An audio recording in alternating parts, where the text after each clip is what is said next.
नमस्कार दोस्तों, आपका स्वागत है हमारे YouTube चैनल पर। आज की कहानी है पति पत्नी और शक। सुनीता और मैं बचपन से एक दूसरे की परछाई थी।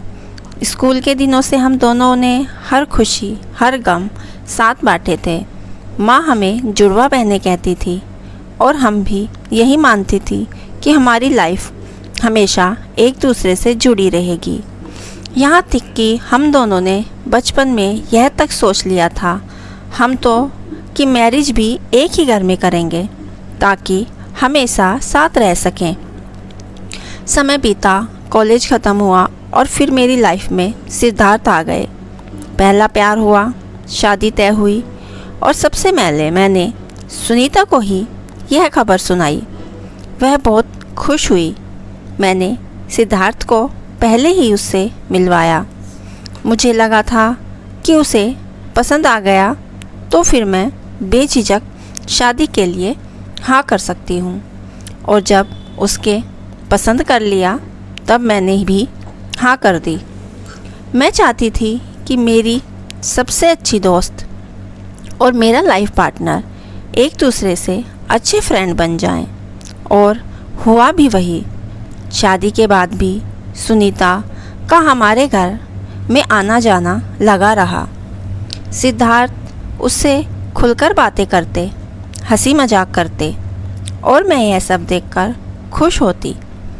पर मुझे क्या पता था कि शादी के बाद, सिद्धार्थ के आने के बाद मुझ में यह बदलाव हो जाएगा। धीरे धीरे वही हंसी मजाक मेरे दिल में एक अजीब सी चुभन पैदा करने लगे।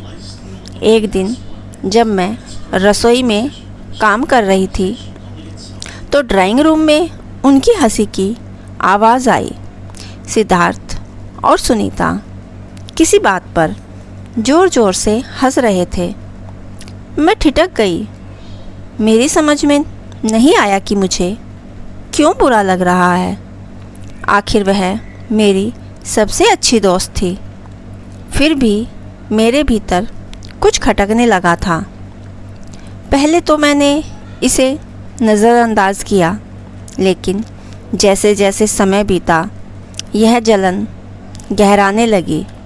जब भी मैं देखती थी सिद्धार्थ और सुनीता मजाक कर रहे हैं, पुरानी यादों में खो रहे हैं, तो मेरे अंदर एक अजीब सी बेचैनी घर करने लगी।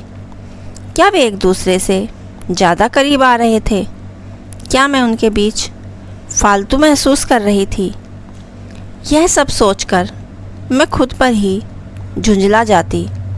फिर एक दिन सुनीता का जन्मदिन आया। उसने मुझे पार्टी में बुलाया, लेकिन मैंने बहाना बना दिया। मैं जानती थी सिद्धार्थ ज़रूर जाएगा।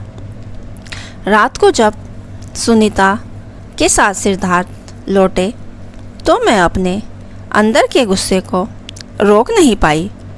गुस्से में मैंने कहा, मुझे लगता है तुम्हारी पत्नी मैं नहीं, यह है। मुझसे ज़्यादा तो तुम इसके साथ समय बिताते हो। वो दोनों मेरी यह बात सुनकर दंग रह गए। सुनीता को पता था कि मैंने यह मजाक में नहीं कहा। वो बिना कुछ कहे चुपचाप वहाँ से चली गई।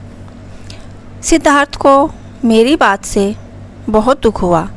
उन्होंने पहली बार मुझसे ऊंची आवाज़ में कहा, तुम्हें पता भी है तुम क्या कह रही हो? सुनीता तुम्हारी सबसे अच्छी दोस्त है। लेकिन उस वक्त मैं कुछ भी सुनने को तैयार नहीं थी।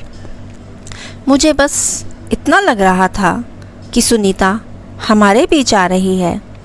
उस दिन के बाद सुनीता ने हमारे घर आना बंद कर दिया। कोई फ़ोन नहीं, कोई मैसेज नहीं। सिद्धार्थ कुछ दिन तक मुझसे नाराज़ रहे। फिर सब कुछ पहले जैसा हो गया। मुझे लगा मैंने सही किया। सुनीता का न आना मेरे लिए राहत की बात थी। करीब 1 साल बीत गया। मैं अपनी लाइफ में बिज़ी थी। इसी दौरान ना कभी सिद्धार्थ ने ना मैंने कभी सुनीता के बारे में बात की, ना ही उसका फ़ोन आता था। फिर एक दिन अचानक दरवाज़े की घंटी बजी। मैंने दरवाज़ा खोला तो सामने सुनीता खड़ी थी। उसके हाथ में शादी का कार्ड था। मैं तेरी शादी में आई थी, तुझे बुलाना तो मेरा फ़र्ज़ था, लेकिन सच कहूँ बुलाना नहीं चाहती थी। सिद्धार्थ ने कहा कि पुरानी बातें भूल जाओ, इसलिए आई हूँ। उसे अचानक देखकर मैं सन्न रह गई, कुछ कह नहीं पाई। फिर उसने एक हल्की मुस्कान के साथ कहा, शायद अब शादी के बाद तुझे पता चले कि उस वक्त तू क्या सोच रही थी। वह जा रही थी, लेकिन मैंने उसे रोका और गले लगाया। उसने भी ज़्यादा समय नहीं लगाया मानने में। मेरे साथ बैठ फिर बहुत बातें की। अब उसकी शादी में खूब धमाल मचाने वाली हूँ। सुनीता ने और मेरे पति ने मुझे समझाया। उन्हें लगा कि ऐसी बातें किसी के मन में भी उठ सकती हैं। अगर हमें रिश्ते बचाने हैं और निभाने होते हैं, एक दूसरे को अच्छे से समझना होता है, चाहे वो दोस्ती हो या प्यार। दोस्तों, आपको हमारी यह कहानी कैसी लगी हमें कमेंट करके ज़रूर बताइए।